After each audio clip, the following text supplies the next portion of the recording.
or very low.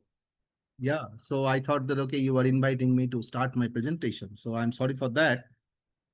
So without going into further formalities, with all due respect and thanks to all the organizers, I'd like to start my presentation. Let me share the slide.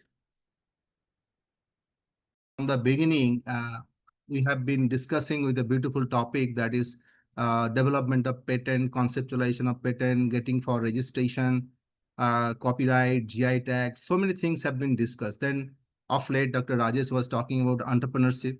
So as a social scientist, as a management professional, I thought that, okay, I can talk something different, which is considered to be the backbone of going into entrepreneurship or identify a conceptualization of a new patent idea. So my topic is harmonizing perspectives, unveiling insights through the synergy of mixed method research. So as an academician, as a professor, and a researcher, what I find, and whenever I get this opportunity in every platform, I always try to sensitize and motivate and inspire the future researchers to do research with a proper sense of a scientist. You must do research with a proper mindset of doing research, because in the age of AI, it is posing a lot of challenges to what I can say, a transcend towards the negative side or negative direction of the entire research industry or research schools of thoughts. So there is a danger, because human intelligence is trapped between a chat GPT or AI-based applications and our effort to humanize. So we are trapped somewhere in between, and there is a struggle. So how to establish ourselves, how to maintain the glory of human intelligence, academic scholarship. So there is a great challenge. Uh, so I am just giving you two important examples, and then I'll start my deliberations. So question is, in the present day, what I observe, that there is a serious lack of critical thinking among the researchers. Uh, there is a lack of deep theoretical grounding. Intellectual laziness is often observed among the scholars, among the PhD scholars, researchers, faculty members, even among the students. There is a over reliance on AI applications, technology. This is good. AI applications, technology is good to help us, to assist us in our endeavor, but I often find there is a over reliance on such technological, applications. There is definitely a risk of ethics and integrity, a serious question. Many scholars, many speakers have addressed that particular issue. And whenever we are going to use AI and different other such platforms, there is a chance of having historical biases, and these applications or these fields cannot adequately address the contextual nuances and emotional nuances, which are very much fundamental to produce something good as a researcher, which can, because nowadays people are very much crazy to count how many citations they are getting, the impact factor of the journal or the particular article, and all those things. But the impact factor and this all these kinds of parameters are based on different kind of measurements. So but we have to check whether these contributions, whether these are really transforming the life of people at the grassroots level. Because unless until the researchers cannot contribute, if the researchers do not contribute to the transform the life of people, and Dr. Rajesh was talking about identification of problem and giving solutions to different problems. So when we as a researcher are trying to find out some problems, then we have to definitely go to the grassroots, and we have to talk to people to understand their problems. We cannot definitely use AI to understand the social problems. I give an example here before I start into go into my discussion. There is a beautiful example I was reading through today in the morning. 10 to 12 years back, when Amazon started using AI to screen job applicants, the entire LLM, the large language model, was completely biased with the male applications, the applications from male candidates. So the content, the perspective, the context, everything was, having some kind of gender bias. And now, what is the result is observed now? whenever people are trying to, especially the women candidate, when they are trying to find out some opportunities with Amazon, they are often found that they are alienated. There is a discrimination among the against the women applicants, because the entire LLM or the Amazon AI application which they are using for screening talent, that is having a male bias. So women application or the applications for women candidates are naturally rejected by this AI platform. So there is a biasness in the existing AI platforms. And one more application, the US healthcare system, uh, they consider healthcare spending as the proxy of health needs. Now, I do not know how it has been developed that healthcare spending, they have linked it to understand health needs.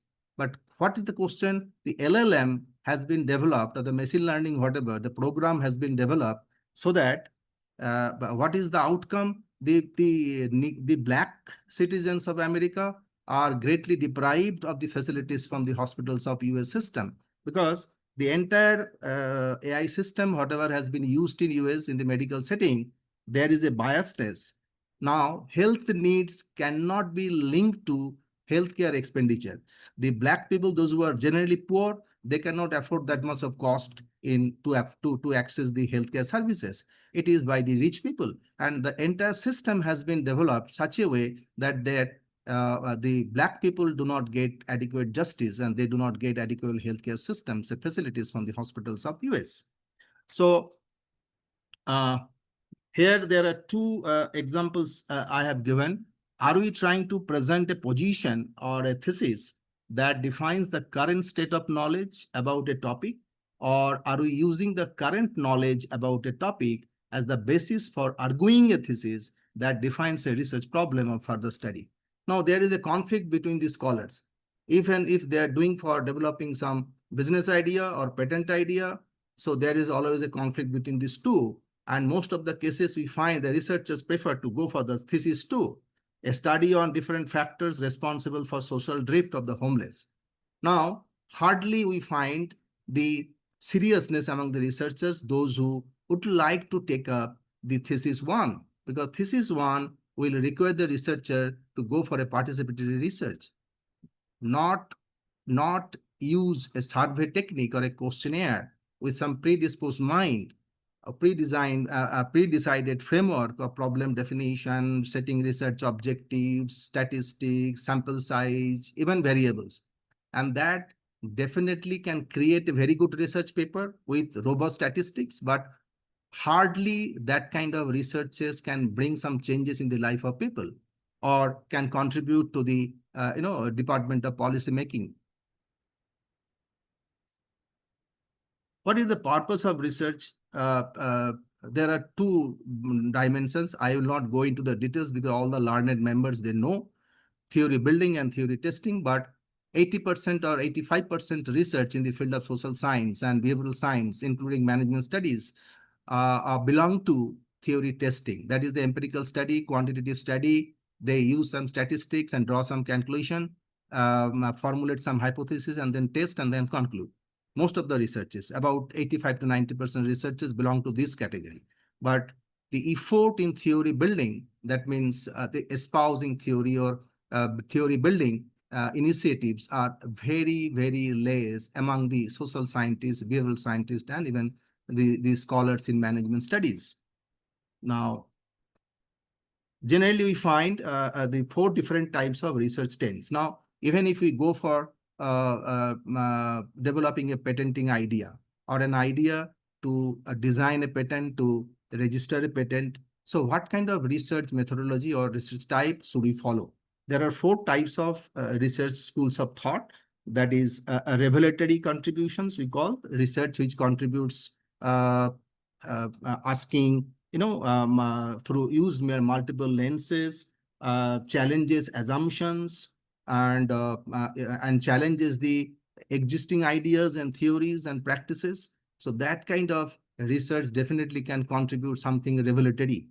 And then incremental contributions, most of the patents, even including design patent, utility patent, and all, they belong to this particular type of research, that is incremental research. Now, in social science, behavioral science research, excluding a few initiatives in the psychology field or clinical psychological field, incremental research in social science or management studies are very, very less. Most of the social science research and behavioral science research and business studies research belong to a replicatory type of research, where we, what we do, we either we study some research idea which has been done in a particular geographical area, particular institute or industry, and that we try to do the same thing with a different sample set, different statistics in a different industry, different different cross section of society. Now, these kind of researches hardly contribute anything new or novelty in the field of development of patents, or if somebody is going to have some kind of entrepreneurial idea, replicatory contributions hardly help people. Now, the next type is consolidatory contributions. This is also gaining popularity nowadays, the meta-analysis, systematic literature review, traditional literature review, that gives us an overall idea about what is happening in the particular field of research or domain. So that is good. So I can say that incremental contribution, consolidatory contributions, and revelatory contributions should be the aim of the researchers in today's time, if this is encouraged in departments and universities across India and globe. So that can definitely significantly can contribute, motivate, and lead younger generations towards entrepreneurship, developing patent ideas, and go for registration of patent ideas and everything. There are some major drawbacks which I would like to highlight here. Most of the research, whatever we do, based on responses, that is survey, designing a questionnaire and then get it floated in among a particular section of society and then collect opinions. Now, the responses always have a biasness. If the researcher is not engaging themselves or himself or herself with the respondents to understand the context, we cannot develop a theory, and we cannot definitely bring transformation in their life. So if somebody is doing policy research, definitely policy research cannot be pursued only on the basis of survey research or using secondary data analysis and all. So we have to go to people and understand their pains. Most of the researchers have a kind of obsession for a positivist approach. Review of literature, what other people are talking, what other institutions are doing. So we do not want to take risk. We want to follow the trend, and we want to produce something. So this is also very much harmful for the future of the research. Largely ignores naturalistic and constructivist approaches. Unless until we involve with people, we try to understand the life situations, their problems, their narratives. And if we do not want to adopt an interpretivist approach, then definitely we cannot develop some insight about how lives are changing, how people lifestyles are changing, the people's perceptions are changing, behaviors is changing. So it is very, very difficult for us if we are not inclining towards that approach or method. Lack of point of reference, point of interface. So established theories are never contrasted. Even nowadays we find students are doing, or research scholars are doing research on Maslow's need hierarchy theory, Hodgeberg's hygiene theory, McClelland's need theory. Those are 100 years old, 70, 80 years old. Now, people need to think about that motivation of today's generation, Gen Z or millennials, their motivational factors are different. So if we really want to contribute something, we have to focus on theory building, not just revisiting theories which have been given to us decades back. Knowledge formation is not validated with prevailing truth. So it is very, very, very, very serious issue in research departments across disciplines. I'm not talking about only business studies, in social science, sociology, political science, economics, everywhere. So knowledge formation is not validated with the truth. Truth means not positivist science. Truth means what people are living with. That is very, very important. What people are living with, their ground realities. The ground realities these particular contexts are not captured in today's research studies. There is a great danger. Reliability as an operational principle. In the name of reliability, we all the researchers are inclined to standardization. Now, standardization is a good concept which can be used in development of product and services, but in research, we shall not always go for standardization. We have to understand customization, personalization, and even some idea which is community specific, group specific, caste specific or religion specific. We have to understand that there is no such hesitations we should have in mind or some prejudices we should carry in our mind as a researcher. We need to be very much open to understand what exactly is happening in the ground level.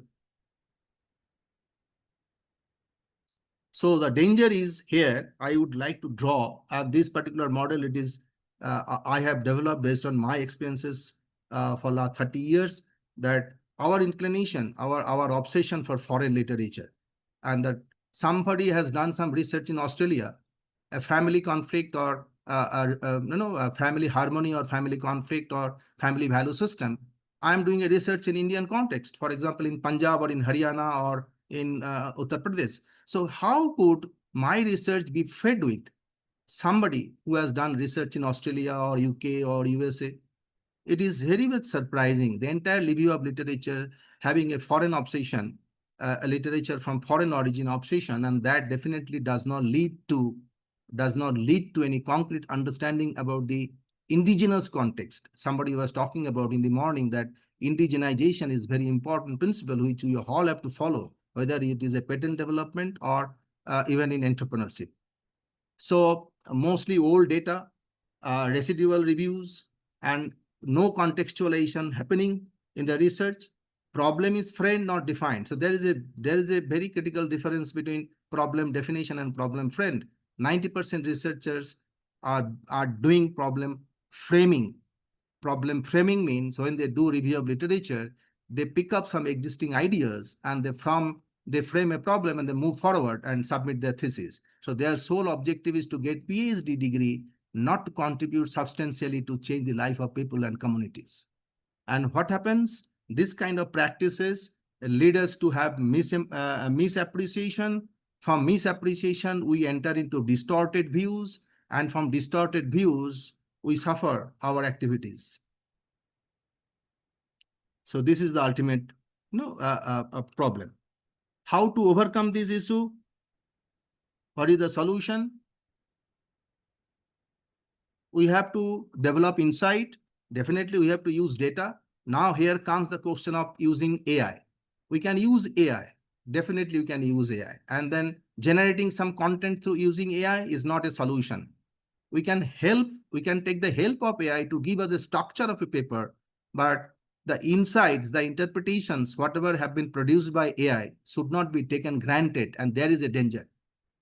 We should not have an obsession for AI generated content. We have to rely on, we have to still survive human intelligence. And I'll come to the next few slides that why philosophy is important in research. If we discard philosophical thought processes from research, then there is a huge danger for the future generations, even for sustainability practices, principles, theories, approaches, whatever we do. If the philosophical foundations are compromised, then there is a great danger. We cannot afford. So we need to develop insights. We can definitely use data. So that will develop our wisdom, and that wisdom will remove delusion. And when the delusion from mind is removed, the researcher can produce something which is very much constructive, productive for the society. This is the current trend of knowledge building process. I hope all the learned members present here will agree with me that we start our journey with perception, it leads to assumption, and then hypothesis. Now, what is happening with lack of knowledge? Everything we are searching through Google, everything we are going to ChatGPT and asking ChatGPT to give me a definition. And then we are utilizing it as an input in the process of developing knowledge. And there is a great danger. Where is the human element? Where is the emotional content? Where is the cultural context? So AI can help us to write a paper. AI can help us to design a paper, to develop the outlines. But if we have a total obsession for AI generated content, then we are creating distance from civilization. We are creating ourselves separated from the entire social existence. And there is a danger. So lack of knowledge, and if we do not acquire appropriate knowledge, so it will definitely impact our attitude, our belief, our prejudices, and therefrom we will develop assumptions, and therefrom we will develop hypotheses. So where does our researches lead us? So the basic problem is we have to address, we have to engage the students to read books, to take part in philosophical discourses, critical thinking process, so that human intelligence, human wisdom are not lost from the world of research endeavors. Very, very critical in terms of today's subject. And this is what I want to say, that why philosophy of research is important. So understanding people, understanding their context, understanding their surroundings, their environment. So everything is unique. Every 100 meter, every 10 kilometers or every 100 kilometers in India, we find a different set of culture. Food habit is changed, culture is changed, dressing pattern is changed. Political ideologies, even you find there is a change. Now, uh, somebody is doing research today's world in India, says telling, okay, I am doing sampling by taking 500 sample. I am approaching people through internet, through LinkedIn. The structure of research methodology is compromised. When the structure of research is compromised, how that particular kind of endeavor can contribute something impactful. For impactful, I want to mean not the impact factor or the high index journal. Those concepts are totally different. Whether those research are really bringing transformation at the grassroots for the people, for the poor. So that is a question. So we have to encourage our students, our scholars, so that they are engaged, or they are deep into the philosophical thinking process before they formulate a problem, define a problem, understand a methodology. Nowadays, somebody can go to ChatGPT and ask, these are the objectives of my research, these are the questions of my research study. Can you please suggest a methodology? Now, ChatGPT will propose a methodology. Shall we take that forward and do a plan for entire research process?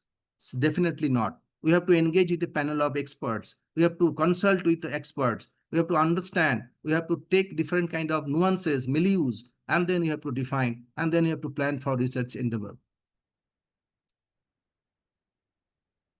So this is also the kind of paradox which I am presenting to all of you. If you have any objection, you can definitely raise question during the question hour session. The nature of knowledge, we are all very much acquainted with, from reading journals, from AI platforms, from newspapers, from websites.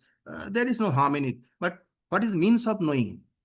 What is the means of knowing? We compromise that particular means of knowing. We never triangulate, we never cross-check, we never cross-verify. Whatever is given by some platform, we take it as granted and then we move forward. And there is a danger. Evidence-based empiricism, evidence-based experience. Researchers nowadays, I find, they are not interested to engross themselves, to involve themselves with the pains and sufferings. That means they want to sit inside the computer lab, they want to sit in front of their laptop or computer and do research. That is not going to help us. If we want to encourage or develop a culture of developing patents, encourage the young minds for developing, writing, conceptualizing patent and going for registration, our moral responsibility is to inspire them for participatory research.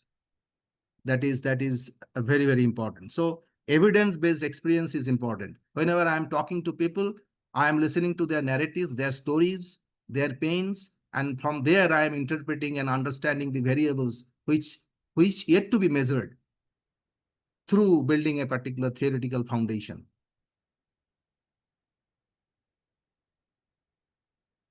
So there is a beautiful concept. Somebody was talking about Indian knowledge system. everywhere nowadays people are talking about, AICT is talking about, Government of India is encouraging institutes to incorporate Indian knowledge system into the different curriculum. So the Nyaya Shastra, there is a beautiful subject in Indian knowledge system, Nyaya Shastra. Nyaya Shastra has a lot to contribute to transform the way we do research. So this is a process I have mentioned here. So I do not want to discuss further.